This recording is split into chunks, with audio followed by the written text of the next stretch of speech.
Combien coûte la carte Pokémon la plus chère de tous les temps? Spoiler, c'est pas celle-là. Et c'est pas celle-là non plus. Tout le monde se rappelle du moment où tous les youtubeurs de la planète se sont mis à ouvrir des cartes en stream, en espérant trouver le Graal ultime, Dracofeu première édition. C'est rouge? C'est rouge? Non. Oh, Ouvert par Logan Paul, vendu à 420 000 $. Sauf qu'en vrai, il est pas si rare que ça. Si, comme un vrai collectionneur, tu te fais pas avoir par eBay et que tu vas sur un site spécialisé comme Card Market, des Dracofeu du set de base, t'en trouves à 50 balles. Une copie en bon état et en français monte entre 500 et 2500 €, un bon prix, mais très loin de celui que tout le monde connaît. Même pour le Dracofeu Shadowless première édition, la version de Logan Paul qui n'existe qu'en anglais, les prix démarrent à 6000. Oui, mais Théromique, elle est pas gradée, et c'est vrai. Les cartes les plus rares sont envoyées chez des entreprises de gradation, comme PSA, qui les inspectent et leur donnent une note sur 10 en fonction de leur état. Mieux elle est conservée, plus elle vaut cher. Pour un Dracofeu en PSA 9, on monte entre 18 et 50 000 $. Et si tu veux un mythique PSA 10, une des seules en parfait état, là, sois prêt à débourser 252 000 $. Un prix gigantesque, mais c'est toujours 2 fois moins que les 420 000 de Logan Paul. C'était surtout de la hype. Pendant le confinement, les cartes Pokémon avaient le vent dans les voiles. Mais depuis, les prix ont bien baissé. En réalité, des Dracofeu comme ça en parfait état, on en compte 125. C'est quand même beaucoup. En comparaison, dans le set de base, on compte une centaine de Tortank Shadowless première édition en PSA 10 qui se vendent entre 20 et 40 000 chacun. Et ça, c'est sans parler de Levénard, la vraie carte la plus rare du set. Même pas 50 copies en PSA 10. Et ça, c'est en anglais. Parce qu'en français, toutes les copies connues ont des défauts. Il y a des rumeurs de 3 Levénard PSA 10 français, bien cachés et inestimable. Dracofeu est mythique, mais avec plus de 15 000 cartes différentes, c'est loin d'être le plus rare ou le plus cher. Moi c'est Théromique et aujourd'hui on parle des cartes que les collectionneurs s'arrachent. Quels sont les Pokémon les plus rares et combien ils coûtent? Hey, abonne-toi! Théo!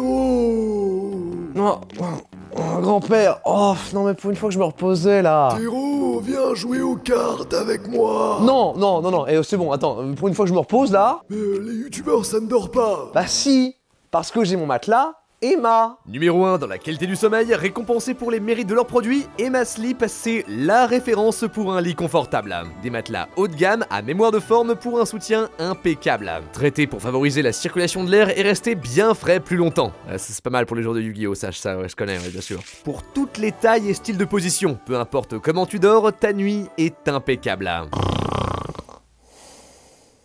Et c'est pas fini. Couette, sommier, sur matelas, Emma Sleep a tout ce qu'il te faut pour créer le lit parfait. Personnellement, je suis fan de leur oreiller nuage. Frais et épais, t'as l'impression de flotter dans l'espace, c'est très relaxant. Pour les avant-premières des soldes d'hiver, t'as une réduction de jusqu'à 50% sur leur site. Et encore 10% supplémentaires sur leur matelas si tu rentres le code TERO. Ça ne dure que jusqu'au 7 janvier, alors clique sur le lien en description avant qu'il ne soit trop tard. Garantie 10 ans, livraison gratuite, payable 3 ou 4 fois sans frais. Emma, c'est la tranquillité absolue. Le matelas pour enfin retrouver le sommeil. Théo! Oh oui, ça va, j'ai compris, j'ai une vidéo à finir, d'accord. Numéro 5, Lugia. Si t'ouvres un booster, c'est quoi tes chances d'être rentable? Aujourd'hui, sur les 10 cartes du paquet, t'as 4 communes et 3 peu communes, qui valent généralement à peine quelques centimes. Avec un peu de chance, certaines sont en reverse holo, un pattern sur les bordures de la carte qui la fait légèrement briller. Enfin, au bout du paquet, t'as 3 cartes brillantes. Ça peut être des rares, ultra rares, secret rares et bien plus. Pour te repérer, regarde le symbole à côté de son numéro de set. C'est elle qui intéresse les collectionneurs. Mais évidemment, elles n'ont pas toutes le même prix. Par exemple, prends Neo Genesis, un set très populaire, sorti chez nous en 2001, dont les boosters se vendent aujourd'hui entre 250 et 3000 €. Si tu tombes sur un Out, un marque à crin ou alors sur une des rares comme Donphan ou Capsule Temporelle, t'es pas content. Tu risques même pas d'en tirer 20 balles. Il te faut des cartes iconiques, les Pokémon préférés de la cour de récré qui rayonnent de nostalgie. Les starters comme Alligator et Typhlosion, bah c'est déjà mieux. Les copies en bon état tapent la centaine d'euros facile, mais elles, c'est des holographiques. Très brillantes, encore plus rares que les rares. Et la holo la plus convoitée de Neo Genesis, c'est Lugia.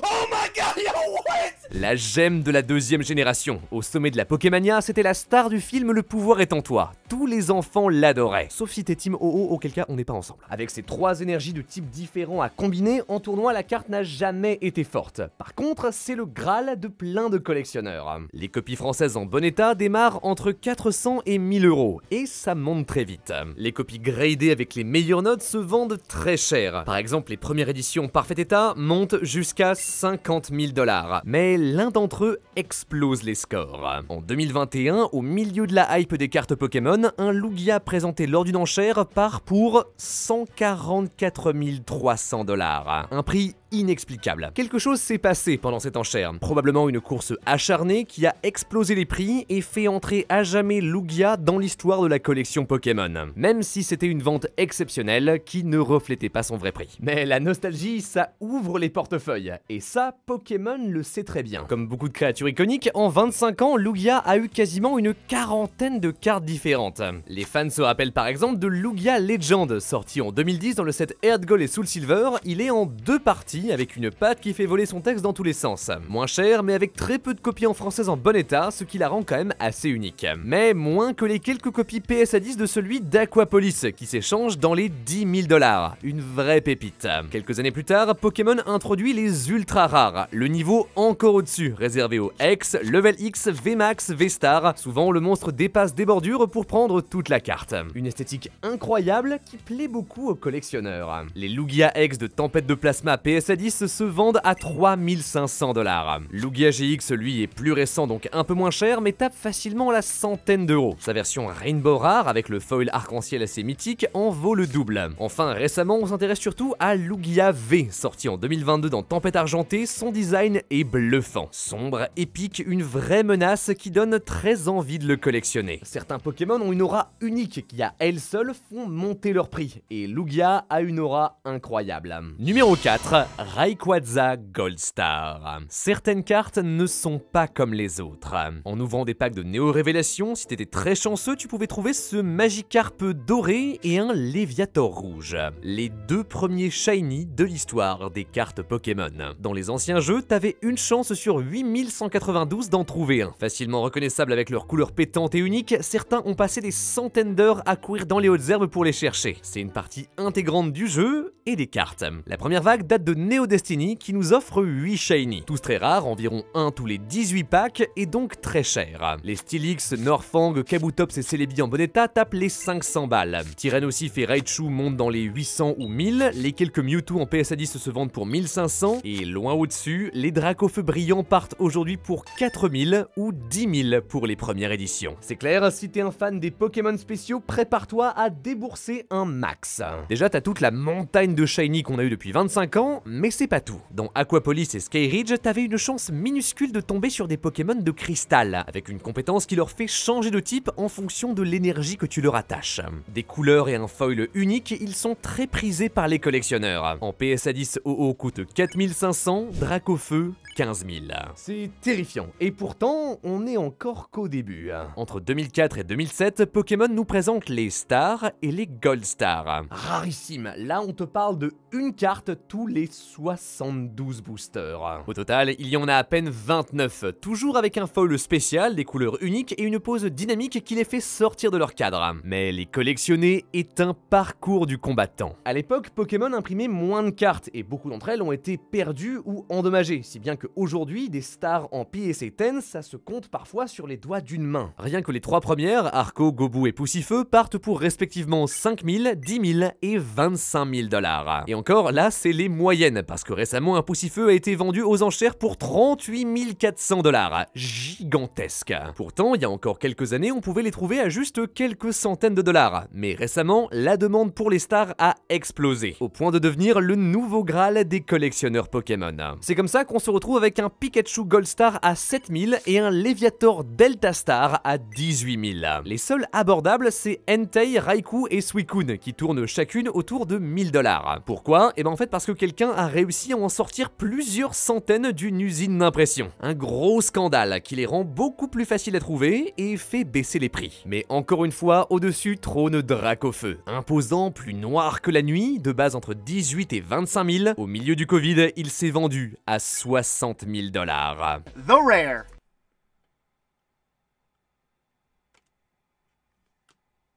Et ça, c'est sans parler de Noctali Gold Star. La première version était uniquement disponible dans les packs promo que tu recevais en participant à des tournois. Ça l'a rendu encore plus galère à trouver et l'une d'entre elles s'est vendue pour 78 000 $. On commence à entrer dans des sommes irréelles et pourtant on n'a même pas encore parlé de la Gold Star la plus recherchée, Rayquaza. Le troisième légendaire de la troisième génération a toujours été très prisé par les collectionneurs. Presque toutes ces versions se vendent pour plusieurs centaines d'euros, particulièrement les premiers Rayquaza X, iconiques, dont les rares copies en bon état tapent les 2000. Mais la couronne, l'Arkenstone, c'est Rayquaza Gold Star. Regardez-moi ça, je suis amoureux de son design. Les copies en PSA 10 sont juste introuvables et montent jusqu'à 45 000 $. C'est une des cartes les plus rares de l'histoire de Pokémon, tout court. En français, c'est encore pire. Le set d'où il vient n'a presque pas été distribué chez nous. Toutes les copies qu'on a sont abîmées. Donc aujourd'hui, de ce qu'on sait, il n'y a juste pas de Rayquaza Gold Star en français en bon état. Si un jour on en trouve une, elle sera donc unique et inestimable. Numéro 3, Number One Trainer. Pokémon, avant la collection, c'est un jeu, et certains le prennent très au sérieux. Des petites boutiques au Master Series, partout dans le monde tu trouves des tournois où tu peux gagner des goodies et des cartes très spéciales. Par exemple, en 99, les championnats du monde s'appelaient les Tropical Mega Battle, les 576 meilleurs joueurs du monde réunis à Hawaï. Tout le monde avait droit à des cartes exclusives, des Pokémon rares ou Breeze Tropical, uniques, imprimées juste pour l'occasion avec plusieurs illustrations différentes. Une pépite de l'histoire de Pokémon, la version japonaise en PSA 10 s'est vendue pour 65 000 $. Les nouveaux top players se mettent eux aussi très bien. En plus des grosses récompenses, le champion du monde de cette année a par exemple reçu 50 000 $ en cash, comme ça. Mais surtout, ils ont plein de prize cards différentes, comme par exemple le set Master Key, offert aux participants des championnats du monde de 2010. À peine 28 copies, vendues en 2023 pour 66 000 $. Avec la clé, t'as le parchemin. Pour obtenir ce Master Scroll, tu devais faire partie du Pokémon Daisuki Club, une plateforme où tu pouvais faire des mini-jeux et des concours pour gagner des points. Récolte-en 8600 et reçoit le Master Scroll. Un travail acharné, mais qui paye, puisque aujourd'hui, avec seulement 65 copies gradées, il se vend dans les 15 000 $. Dans le même genre, mais bien plus rare, le Magikarp de l'université Tamamouchi. Pour l'avoir, tu dois remplir des quiz dans des magazines. Les 1000 enfants avec le meilleur score recevaient alors ce Magikarp, qui, il y a quelques années, est parti pour 78 000 $. Et encore, là, ça va, parce que si tu bosses, t'es sûr de l'avoir, ce qui n'est pas le cas de Lily. En octobre et novembre 2019, les joueurs japonais pouvaient participer aux Extra Battle Day, des tournois exclusifs avec des tickets uniquement gagnables grâce à une loterie. Comme récompense, les gagnants recevaient un booster spécial avec une seule carte dedans, un Deden, un Dracolos ou si t'étais très chanceux, une Lily. En fait, les cartes dresseurs en full art ont toujours été très appréciées par les collectionneurs, surtout quand c'est des personnages populaires comme Lily. Mais celle-là, pour l'avoir, tu dois gagner une loterie, gagner le tournoi et ouvrir le bon booster. Ultra galère. Dès sa sortie, on commence à la vendre pour 1400 $. Et en 2023, lors d'une enchère, l'une des seules copies en PSA 10 est partie pour 108 000 $. Le prix d'un petit appart. Et si tu veux un gros appart, eh ben il fallait être au Japon en 98 avec ton père ou ta mère. Enfants et parents pouvaient participer en équipe de 2 à un tournoi familial. Et les 8 meilleurs recevaient une copie de Kangourex. Avec même pas une cinquantaine en circulation, dont à peine 12 en PSA 10, c'est une des cartes les plus rares des premières années de Pokémon. Et en 2020, l'un d'entre eux s'est vendu pour 150 000 $. Est-ce que c'est lui la price card la plus chère de l'histoire? Pas tout à fait. Pendant longtemps, la récompense ultime, c'était ça, Number One Trainer. Chaque année, une nouvelle version offerte aux champions du monde. Un Pikachu avec une coupe qui t'invite à revenir tenter ta chance l'année suivante. Les deuxième et troisième ont également leur propre copie, toutes quasiment uniques au monde, 3 exemplaires, une par catégorie, c'est de bien des manières la série de cartes la plus rare de l'histoire. Impossible de toutes les rassembler, en avoir rien que une seule fait entrer ta collection dans dans l'histoire. Le number 1 de 2012, gradé en PSA 9, s'est vendu à 72 000 $. Encore plus unique, celui de 99 avec un Mewtwo au lieu d'un Pikachu dessus est parti pour 90 000. Et ironiquement, c'est les moins chers. Au milieu de la hype des cartes, le numéro 2 de 2006 a tapé les 110 000, tandis que le numéro 3 de 97, le tout premier championnat du monde de l'histoire, a été vendu pour 300 000 $. Un chiffre terrifiant, le prix de une maison ou 42 857 kebabs. J'ai compté, c'est un kebab par jour pendant 117 ans. T'as compris, fini de jouer. On entre dans le territoire des cartes uniques qui valent plus que de l'or. Numéro 2, Tortank. Au premier coup d'œil, ce Raichu a l'air tout à fait normal, jusqu'à ce que tu remarques le mot écrit en bas à droite de l'image, pré-release. Avant la sortie du set de base, lorsque Wizard préparait encore sa production, plusieurs planches ont eu un problème et quelques Raichu se sont glissés là où ils n'auraient pas dû être. Au total, 11 copies clandestines distribuées comme souvenir aux employés de Wizard après avoir été marquées d'un pré-release pour les différencier des autres. Pendant très longtemps, ce n'était qu'un mythe, une rumeur courant sur internet. Mais en 2023, CGC Grading mène l'enquête et retrouve 2 copies du légendaire Raichu. Après évaluation, l'un des deux ressort avec une note de 8. Alors pour l'instant aucune vente, mais on spécule qu'elle sera au minimum au-dessus des 30 000. Le plus drôle c'est que juste après, il se plante encore avec ce Pikachu. Normalement c'est une carte promo, mais à cause d'une erreur d'impression, quelques-uns d'entre eux se sont glissés dans les premiers tirages de jungle. On estime un toutes les 10 boîtes, ce qui fait de lui la carte la plus rare du set. Ce qui est intéressant, c'est que ces cartes ne sont pas juste rares, elles n'auraient jamais dû voir le jour. Pikachu et Raichu sont spéciaux parce qu'ils représentent un morceau de l'histoire du jeu. On appelle ça des misprints, des cartes qui à cause d'un problème d'imprimante ou alors d'une erreur humaine ont été mises en circulation avec un défaut. Comme par exemple ce Dracolos avec un logo à l'envers, ce Bulbizarre qui dit 2 fois longueur au lieu de longueur et largeur, ou ce Florizarre sans symbole de rareté. Et ça c'est sans parler de toutes les cartes avec des foils et des coupes bizarres qui les rendent parfois illisibles. Mais celui qui bat tout le monde, c'est Tortank. En 98, avant le vrai début des cartes Pokémon chez nous, pour montrer à Game Freak et Nintendo à quoi allaient ressembler leurs produits en Occident, Wizards of the Coast a dû faire des tests. Le foil, les dimensions, la police du texte, tout était encore à bâtir, et comme cobaye, ils ont choisi Tortank. Voilà d'où vient cette carte, un artwork et un foil unique, bien différent de la version finale qu'on connaît. Mais le plus fou, c'est le dos. Tu rêves pas, c'est bien celui d'une carte Magic. En fait, ils ont juste utilisé le stock et les imprimantes qu'ils avaient avec eux. On peut dire que c'est la seule carte crossover entre les deux franchises. Le Graal de tous les collectionneurs. On ne sait pas exactement combien de copies existent, mais elles se comptent sur les doigts d'une seule main. Et en 2021, l'une d'entre elles s'est vendue pour 216 000 $. Tu me diras, c'est moins cher que le trainer numéro 3. Oui, sauf qu'il en existe un autre. Unique au monde, en plus de son foil spécial genre un peu disco sur le Tortank, au lieu du dos aux couleurs de Magic, il est juste blanc. Cette carte, elle aurait dû être jetée ou alors gardée au fond d'un tiroir, mais par miracle, on l'a retrouvée. Et en 2021, on l'a vendue pour 360 000 $. Une carte qui vaut autant qu'un manoir. L'histoire n'a pas de prix. Numéro 1, la carte du créateur. Jusque-là, tout ce qu'on a vu reste dans les limites classiques de ce qu'on peut appeler une carte Pokémon. Pourtant, le jeu a des surprises très bizarres. Dans une précédente vidéo, on avait déjà parlé d'Imakuni, membre de la Pokémon Company complètement fou qui fait des chansons, des danses et même quelques cartes. La plupart avec des effets what the fuck, genre jette ton doduo le plus loin possible ou triche. Attends mais genre ça c'est une carte. Non mais il est juste en train de raconter sa vie. Enfin mais mec, ouvre Twitter, imprime pas ça. Fait à la main avec un look amateur et comique, c'est avant tout des blagues. Mais on a fini par en avoir une vraie. Jouable en tournoi, Imakuni rend ton Pokémon confus. Voilà, c'est inutile, mais c'est une des seules cartes avec une vraie personne dedans. Si Imakuni n'est pas très rare parce que la carte a été beaucoup imprimée, le concept, lui, l'est. Pendant quelques années, c'était réservé au trophée des champions du monde, ou alors c'est des collabs très spéciales comme avec Sachiko Kobayashi, chanteuse iconique des premières années de Pokémon qui reçoit sa propre carte en 2016. Seulement 100 copies au design surréaliste qui partent pour 20 000 $. Pour le 25e anniversaire, on refait la même chose avec J Balvin, un rappeur colombien.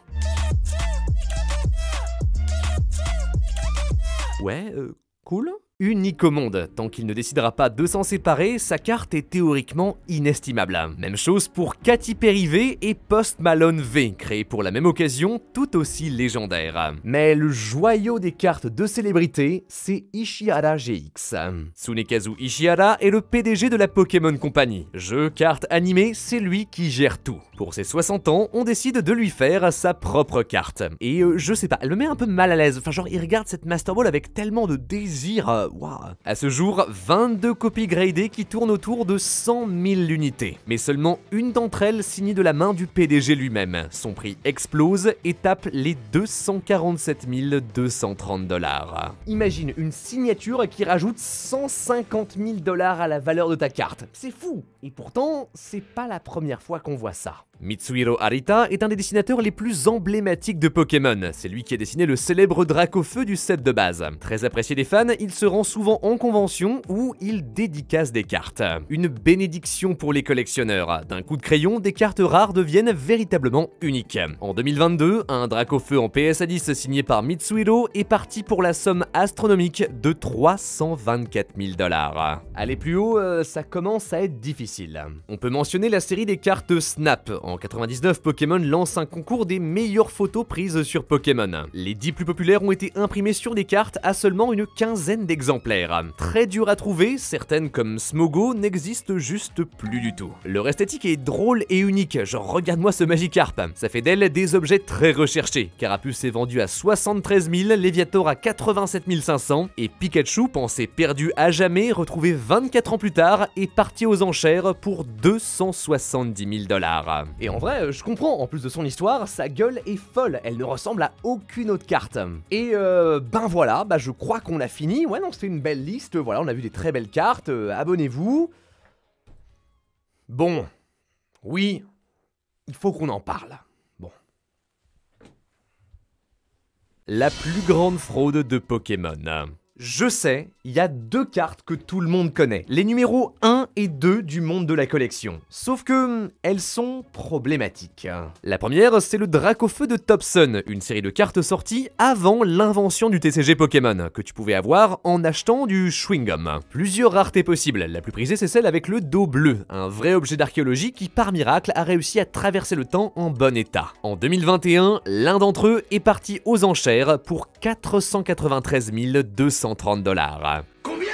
Un demi-million, un prix qui rivalise le Lotus Noir de Magic, c'est astronomique, mais c'est pas sa vraie valeur. Quelques mois après la vente, on s'est rendu compte que la carte ne datait pas de 95, comme il est écrit sur la boîte PSA, mais 97. Donc pas un an avant, mais un an après la sortie du set de base au Japon. D'un coup, l'aura de la première carte Pokémon de l'histoire disparaît. Apparemment, comme le raconte le youtubeur SM Pratt, lors de l'enchère suivante, Dracofeu Topsun part à seulement 190 000 $. Alors ça reste gigantesque, mais c'est 290 000 de moins, le plus gros drop de toute l'histoire des cartes Pokémon. La réalité, c'est que les cartes de niche, aussi rares et précises que celles-là, très peu de gens sont prêts à les acheter. Donc oui, elles peuvent atteindre des prix impressionnants, surtout pendant le Covid durant la hype des cartes. Mais du coup, au moindre détail, à la moindre incertitude, les quelques personnes capables de l'acquérir s'en désintéressent et la valeur s'écroule.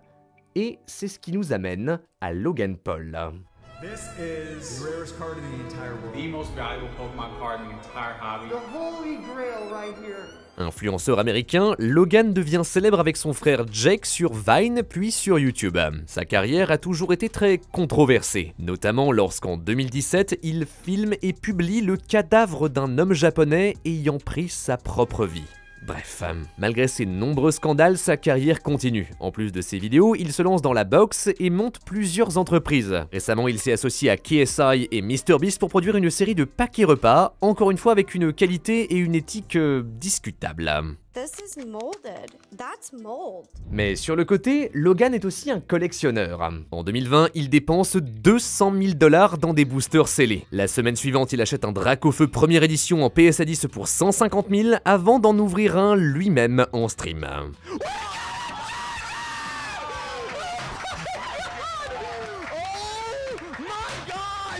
Un moment qui, qu'on le veuille ou non, marque à jamais l'histoire de la collection Pokémon. L'engouement monte, tout le monde se met à ouvrir des boosters et le prix des cartes explose.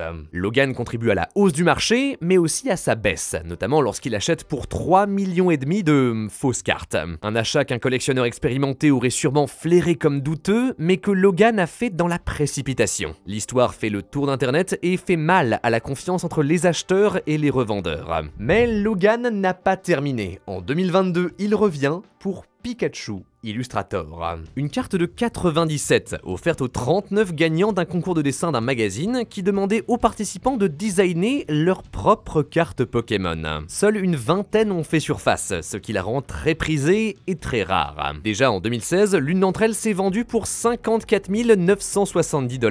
Logan, lui, l'a acheté pour 5 275 000. Alors précisément, il l'a échangé contre un Pikachu Illustrator en PSA 9 à 1.3 plus 4 millions de sa poche. Mais la carte est legit, authentifiée par les experts. Logan l'a portée autour du cou lors d'un match de catch et est entré dans le livre des records pour le plus gros achat de cartes Pokémon de l'histoire. Mais comme Dracofeu Thompson, est-ce que c'est vraiment ce qu'elle vaut? Peu l'ont remarqué, mais à la fin de sa vidéo, Logan dit ça. This is the coolest thing ever. But it's even cooler that you, yes, you at home, can own this card with me. L'un des business de Logan, c'est les NFT. Et après l'achat, il a placé sa carte sur une plateforme de crypto où tu peux en acheter des parts, comme des actions, pour en être propriétaire avec lui. Même si du coup le Pikachu, tu le verras jamais en vrai et tu pourras jamais en faire ce que tu veux. Par contre, t'es sur sa plateforme, donc le trafic, c'est dans sa poche. Voilà mon problème. Pikachu Illustrator est un coup de pub. Dépense une quantité astronomique d'argent pour faire parler de toi, pour t'imposer dans le milieu, puis en douce, tu récupères ton argent grâce à tes fans dévoués qui achètent un token virtuel sur ta plateforme. Au final, t'as rien dépensé, et même avec cette pub, t'as fait un bénéfice. C'est pas de la collection, c'est du marketing à l'éthique discutable. Surtout quand, visiblement, beaucoup de gens qui ont dépensé pour avoir une part de la carte se plaignent aujourd'hui de la faible qualité du site et du manque total de suivi. Et en même temps, c'est normal, 5,3 millions, le prix est gonflé de base, jamais il remontera aussi haut, ou alors Inch'Allah dans 50 ans, mais vraiment j'y crois pas quoi. C'est pas un investissement, personne va jamais te le racheter à ce prix, donc au mieux ça stagne, au pire ça se casse la gueule. Et surtout, ça s'est déjà cassé la gueule. Les utilisateurs de la plateforme racontent que le prix des tokens achetés a été divisé par 10. Si t'as mis 1000 $ au départ, t'en as plus que 100. N'importe quoi. Oui, Pikachu Illustrator est techniquement la carte Pokémon la plus chère de tous les temps. Mais tout ce qui l'entoure va à l'encontre de l'esprit de la collection. Plus qu'un business, c'est une communauté de passionnés qui partagent leur amour du jeu en préservant des cartes uniques qui représentent l'histoire de Pokémon. La plupart des collectionneurs gardent même leur anonymat, par sécurité, mais aussi parce qu'ils savent que le plus important, c'est leur carte, pas l'image qu'ils gagnent grâce à elle. Malheureusement, Logan Paul, en voulant faire du profit, a ébranlé cette mentalité. Et continuer de répéter le chiffre mythique de 5,3 millions, en plus de cacher complètement le fait qu'elle vaut aujourd'hui beaucoup moins, légitimise ces pratiques douteuses. Si t'aimes la collection, fais-toi plaisir, mais fais attention à ce que tu achètes et surtout à ce que tu peux lire en ligne. Et ça vaut aussi pour cette vidéo, parce que j'ai fait de mon mieux, mais il y a sûrement une ou deux erreurs quelque part, parce qu'en même temps c'est super dur de monter à la source de ces infos, waouh. Surtout, loin de ces chiffres démentiels, tu peux réunir de très belles cartes sans avoir besoin de claquer toutes tes économies. Par exemple, comparé aux autres, le Master Set de Mascarade Crépusculaire ne coûte pas si cher, alors qu'il a pourtant des cartes magnifiques comme cette Amphinobi X. C'est très fun à collectionner. Pokémon est avant tout une passion, et parfois, c'est mieux qu'elle le reste. Et sur ce, merci de m'avoir regardé jusqu'au bout, c'était Théromique, n'hésitez pas à me dire ce que vous voulez en commentaire pour les prochaines vidéos, abonnez-vous, croyez en l'âme des cartes, à la prochaine. Merci encore à Emma de nous avoir accompagnés pour cette vidéo. Clique sur le lien en description et sur le commentaire épinglé pour avoir 50% de réduction et 10% supplémentaire avec le code TERO. Donc vas-y, moi en attendant, je vais me coucher. Ah.